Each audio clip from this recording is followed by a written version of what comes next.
A cultura é considerada mundialmente como um setor importante para o desenvolvimento socioeconômico de um país. Expressões culturais não só geram renda e emprego, como também podem educar e valorizar uma sociedade. A arte negra tem influência na formação cultural brasileira? E qual a potência econômica que ela gera? Começa agora mais um programa Negros em Foco.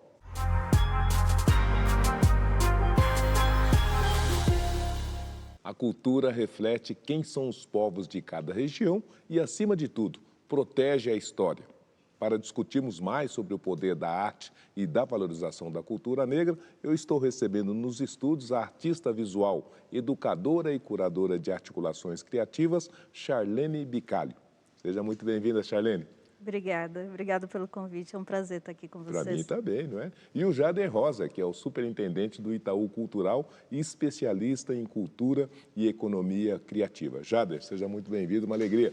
Obrigado, professor, é uma honra estar aqui, poder compartilhar com vocês um pouco e conversar. Charlene, vou começar pelas mulheres. Qual é a importância da cultura na sociedade, sobretudo na sociedade brasileira? Eu acho que é importante salientar nesse momento que não existe cultura brasileira sem a cultura negra. Com certeza, né? Com certeza. E isso faz com que a gente, às vezes, perca dentro dessa cultura muitos saberes, muitos conhecimentos, uma diversidade, né, muito grande, porque essa cultura negra, às vezes, fica submersa, né, subalternizada. E por quê? Por causa de um racismo que é estrutural. Então, isso vai acontecer em todas as áreas. Na área né? cultural, esse racismo Na se área manifesta cultural, e produz o quê exatamente? Isso também acontece né, nessa área também. E isso faz com que vários artistas negros e artistas e artistas não tenham, por exemplo, lugares para circular com o seu trabalho, para expor o seu trabalho, não tenham condições né, de fazer suas criações, né? Suas criações também de uma forma livre. Jader, por que essa liberdade que a Charlene está enfatizando não acontece, não se manifesta? O que impede né, que possamos sorrir né, do ponto de vista dessa inclusão, dessa igualização, dessa equidade nas relações das várias manifestações culturais negras, brancas e de outros povos brasileiros? A gente tem que ter lugares de descentralização e lugares também de ocupação. Pensar hoje onde a gente pode ter uma manifestação cultural, numa biblioteca, num centro cultural. Um artista negro chegar num centro cultural não é fácil. Tem que ser uma política para ele chegar lá. Quais são essas camadas para sair da periferia também? Então, criando programas de formação e também espaço de diálogo e troca é fundamental para a gente conseguir estar em outros cenários. Ô Jader, você está dizendo que é importante fazer ações para estar em todos os espaços, mas você acabou trazendo um problema, né? Esses equipamentos, esses acessos são acessos que estão dentro de um determinado lugar do território, né? Mais ou menos nessa região central da cidade. Lá na periferia, lá na ponta, na franja social, esses equipamentos inexistem. Como é que faz, então, essa liberdade de acessar os espaços culturais se eles não estão onde o povo está? Hoje, em diálogo com o governo, a gente tem uma série de atuações e ações que estão previstas. Desde fomento, hoje no Brasil a gente tem em torno de 5 fomentos acontecendo. Da Funarte, Segurança Pública, Paulo Gustavo, Aldir Blanc. Esses são tipos de fomentos que a gente consegue diversificar nossas ações e também de ocupar esses espaços. Se a gente pensar no audiovisual, a população preta não ocupa com tanto vigor esse lugar, sendo que tem uma produção efervescente acontecendo. Pois é. Por falar em arte periférica, nós vamos conhecer um pouco mais sobre uma dança que surgiu nas ruas e hoje é reconhecida no mundo inteiro. Vamos descobrir mais que dança é essa.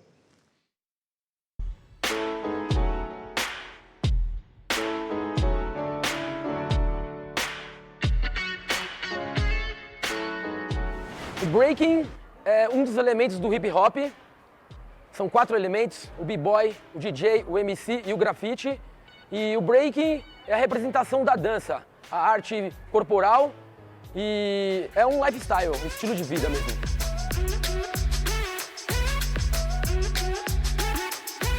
A cultura periférica, a cultura de rua, a cultura do centro, assim, urbano, o break em si, ele ganhou destaque por si só no sentido de ser resistência. Muitas vezes eu me recordo de não ter campeonatos, não ter incentivo de grandes eventos. E eu lembro que os próprios b-boys, a própria cultura hip hop em si, articulava e produzia isso. E isso foi gerando um desenvolvimento e atingindo cada vez mais pessoas nas periferias.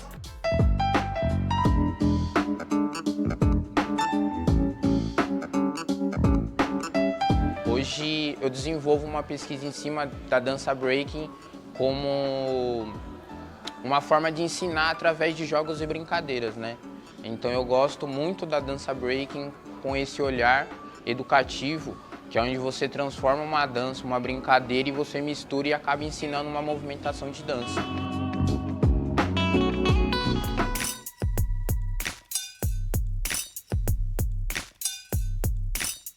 O movimento hip hop está aí para ter resistência, para dizer que a gente tem que incluir as artes que vêm de fora, né? É uma legitimidade muito forte em relação às artes que eu acho que a gente tem na sociedade hoje, que vem com tudo aí.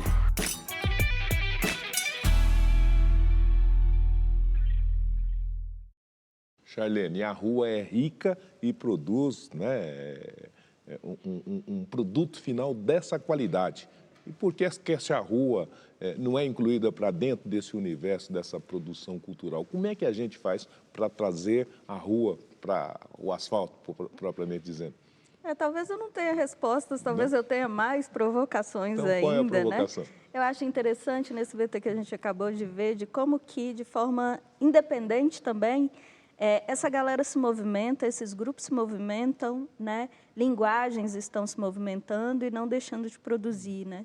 E a gente chega nesse impasse de como chegar a determinados lugares, mas um dos artistas que falou aí, ele falou, é uma legitimação também o que a gente está fazendo e o que a gente está produzindo, né?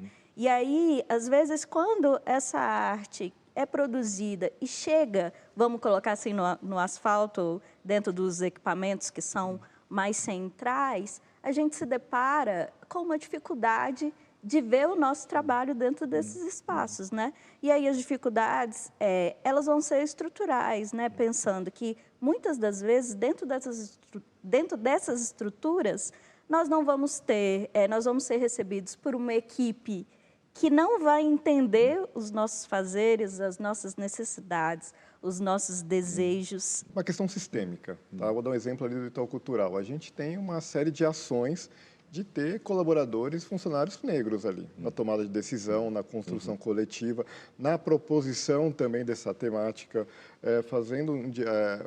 conversando um pouco aqui com o VT, que a gente viu também, recentemente a gente fez a exposição do geógrafo Milton Santos. Sim. E ele olhava a geografia além da topografia, justamente das questões e relações sociais.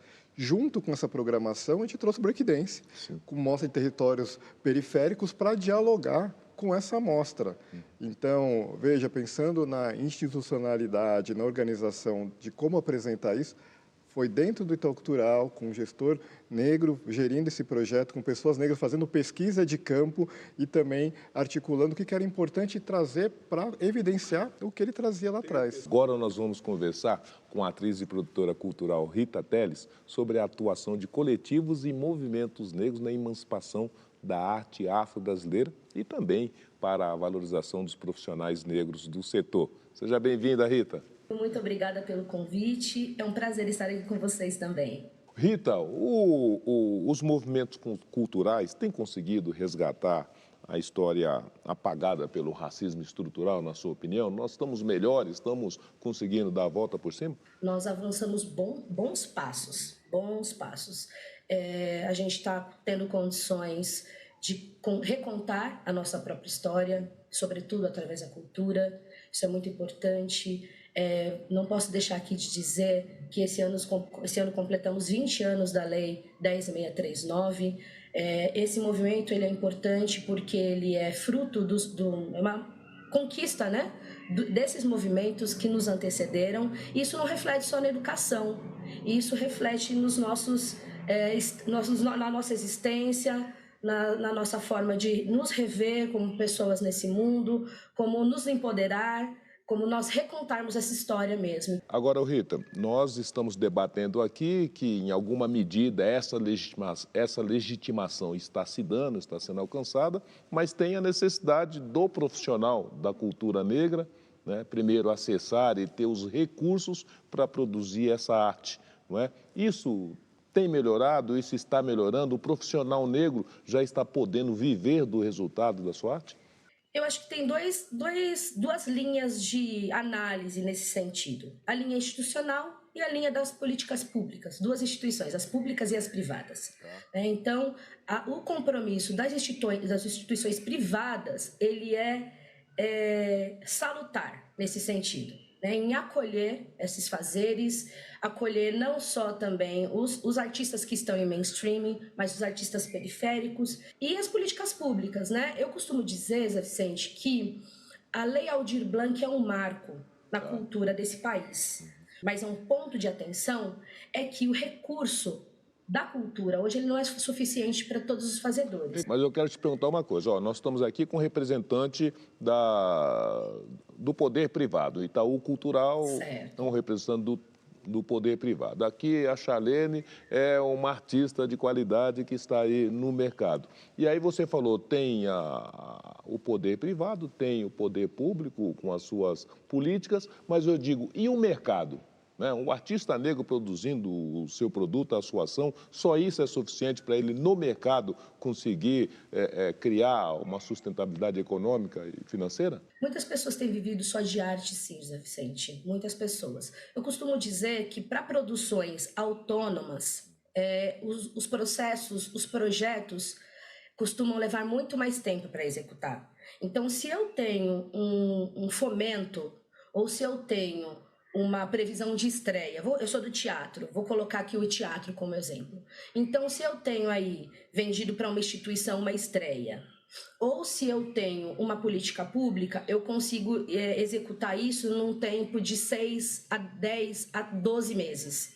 Se eu não tenho recurso nenhum, a gente faz do mesmo jeito, mas a gente vai levar 2 anos para estrear uma peça. E outra coisa que eu acho que é importante, até ligando ainda na pergunta que você fez, é as pessoas se organizarem coletivamente, né?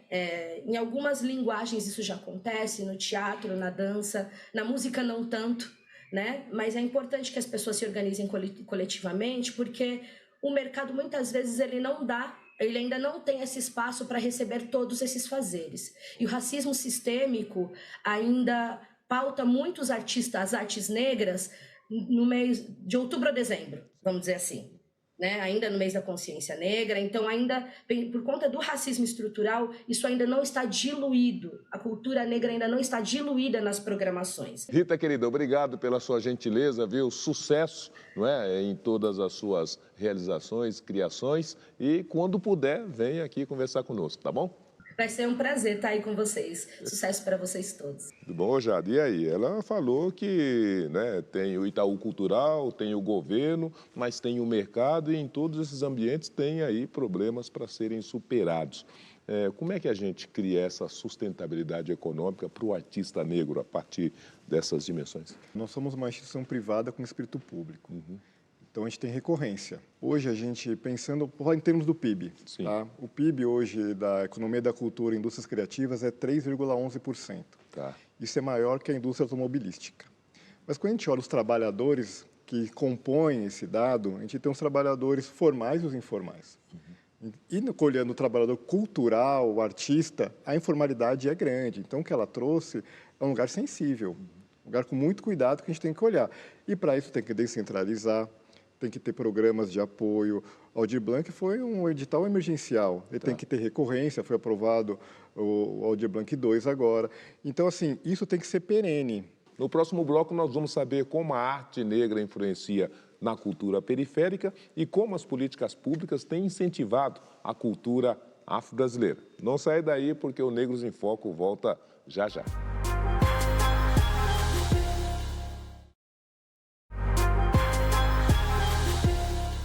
Já estamos de volta com o nosso programa Negros em Foco. Hoje com o tema O Poder da Arte e como ela influencia na economia do nosso país. Discutindo sobre o assunto, estão comigo aqui a artista visual Charlene Bicalho e o superintendente do Itaú Cultural, o Jader Rosa. É importante frisar que expressões culturais não só geram renda e emprego, como também podem educar e valorizar o país. Charlene, qual a importância da representatividade para o setor? Fala para a gente. Pensando essa questão de... Vou falar da minha área, né, de artes visuais, pensando os artistas negros e o que a gente vem chamando de arte negra contemporânea, espero que que essa representatividade não precise ser utilizada nesses termos dentro em breve, num futuro muito breve, né?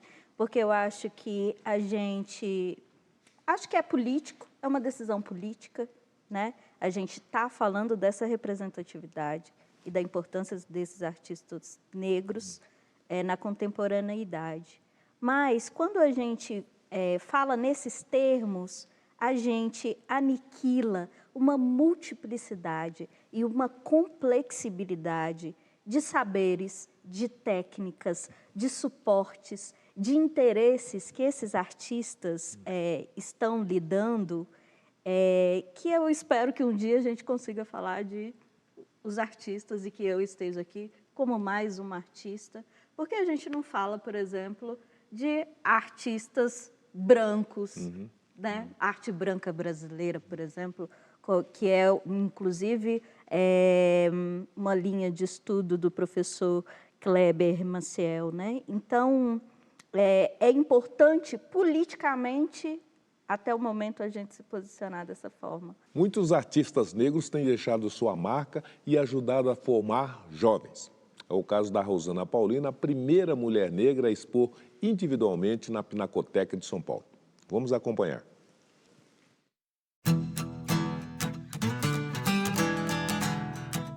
Ser a primeira mulher negra a ter uma individual, pegando aquele espaço nobre da Pinacoteca, né, que é na parte principal das temporárias, é muito importante, porque são barreiras que vão sendo derrubadas, né?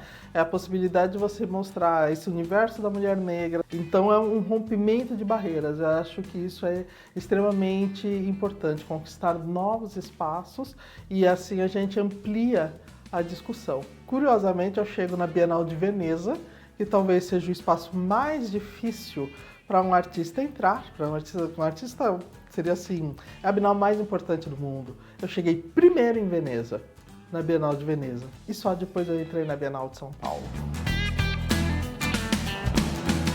Por que demorou tanto tempo para ter esse reconhecimento? Eu acho que a questão é racismo. O Brasil é um país que nunca quis se ver como negro. As elites brasileiras são elites que nunca se aceitaram nem como latinas, nem como negras, né? Então, nunca olharam para o país e aceitaram essa realidade. Então, demorou muito para eu chegar, por exemplo, em espaços como a Bienal de São Paulo, em espaços como a Pinacoteca do Estado. Eu acho que o papel da arte contemporânea em relação ao desenvolvimento é colocar em cima da mesa alguns problemas que a gente tem e a gente pode olhar com eles com mais calma. E uma outra questão é que ela vai trazer imagens que foram negadas à população brasileira. Então, no caso dos negros, dos indígenas, por exemplo, a arte contemporânea ela vai trazer realidades, vai trazer imagens positivas desse povo, dessas populações, ou vai levantar problemas e discussões que muitas vezes não estão aí presentes no dia a dia. Cultura e educação andam juntas. Para mim, não há diferenciação. Tá? Elas andam juntas, porque uma colabora com a outra. Então, quando eu falo de educação também, talvez ela não seja aquela educação mais formal, talvez ela não seja tão necessária para a produção de arte. Porque muitas pessoas que não estão nesse circuito mais formal de educação também produzem. Mas ela vai ser necessária para que a gente saiba que nós temos direito de ocupar esses espaços. E é ela que vai nos dar as ferramentas para que nós possamos fazer cobranças e pressão. Charlene, nós estamos dizendo da Pinacoteca, que é um espaço público aqui no estado de São Paulo, mas tem um espaço privado, né, de acesso e de disponibilização desse acesso à arte. No espaço privado, está tão difícil quanto no espaço público? Tão difícil quanto. Tão difícil quanto. Eu acho que a Rosana, né, quando ela faz essa exposição na Pinacoteca, que felizmente eu estava auxiliando na montagem, Então, pude ver Então, você isso viu muito. isso de perto? Vi isso e me emocionei várias vezes de perto, isso em 2018, né? Isso abre muitas portas e interesses também das instituições privadas que olham o que as instituições públicas estão fazendo e falam, opa, peraí, eu também preciso fazer, porque senão vou ficar de fora, né? E é isso que o sistema está me demandando agora no momento, né?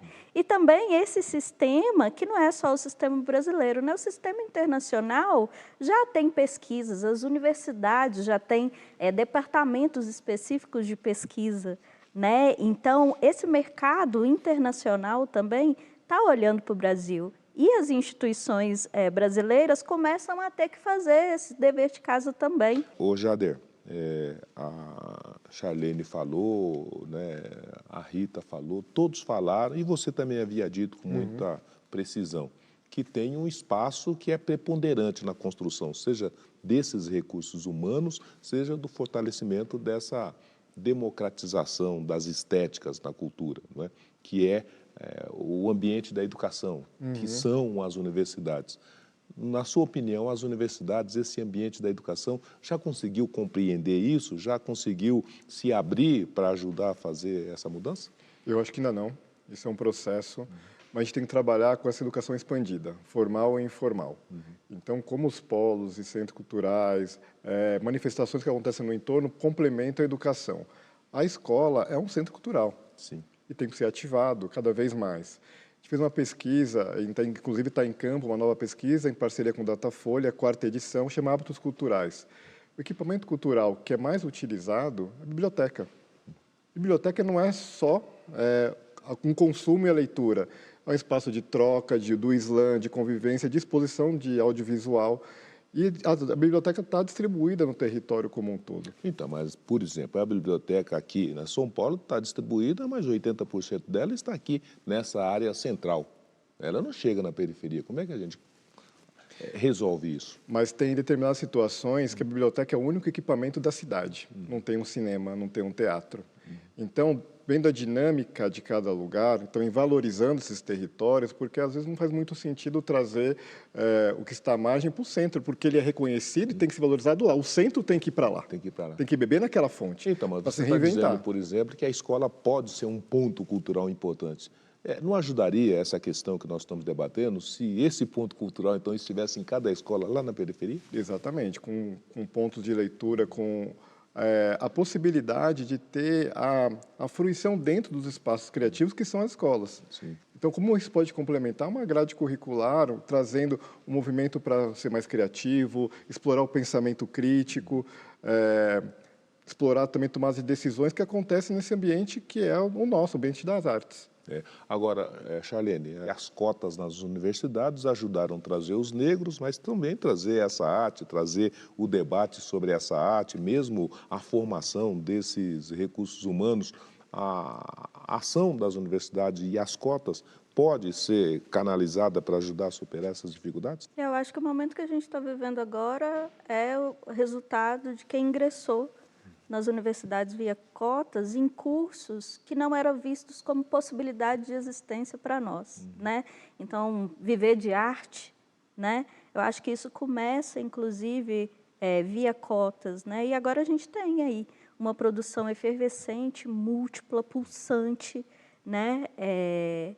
Sem, às vezes, lugares para pensar a difusão, a circulação dessa produção, né? Foi fundamental a questão das cotas. Eu acho que agora a gente está no momento de pensar, então agora como é que a gente vai receber essa produção e como que a gente também vai dar condições para que esses profissionais se coloquem nesse mercado, né? E tenham condições de continuar produzindo. Precisa ter atenção de que a arte é uma potência, ela pode ajudar a gerar emprego, renda, riquezas, ela pode, ao final, permitir o acesso e a democratização da participação de todos, e ela ainda pode contribuir para a gente mudar, né, esses estereótipos e essas intolerâncias e também o racismo, né, a intolerância racial e o racismo estrutural que perpetua a nossa cidade, o nosso país. É isso, Jader? Exatamente isso. Se a gente pensar hoje que a Bienal do Livro teve 5,5 milhões de exemplares vendidos, é um sucesso. As pessoas querem ler, querem estar nesse espaço de troca. O que ela comentou, assim, um artista precisa de tempo de pesquisa. Precisa de tempo. Tempo tem dinheiro. E isso também mobiliza o jeito que vai apresentar as suas obras. Então, esse conjunto todo precisa ser olhado, cada camada com a sua especificidade, com a sua qualidade, com a sua característica, com a sua diversidade, porque isso transforma o movimento, isso potencializa o desenvolvimento do nosso país. Tudo bem. Jader, quero cumprimentá-lo pela sua gestão à frente do Itaú Cultural, não é? Desejar que o Itaú Cultural se abra para receber mais artistas negros, mais produções negras e ajude nessa democratização tão necessária para o nosso país. Obrigado, sucesso, parabéns pelo seu trabalho. Estou muito feliz, obrigado, professor, obrigado por ter recebido a gente aqui nessa casa, que estou muito feliz. Isso é minha missão, com certeza a gente vai amplificar isso cada vez mais. E Charlene, da mesma maneira, viu? Parabéns pelo seu trabalho. Eu que agradeço pelo convite, por essa possibilidade de diálogo na sua sala, com a Rita, com o Jader. Obrigada. E a vocês, telespectadores, muitíssimo obrigado pela gentileza da audiência. Tenham todos uma ótima semana e até o nosso próximo programa Negros em Foco. Abraços, tchau!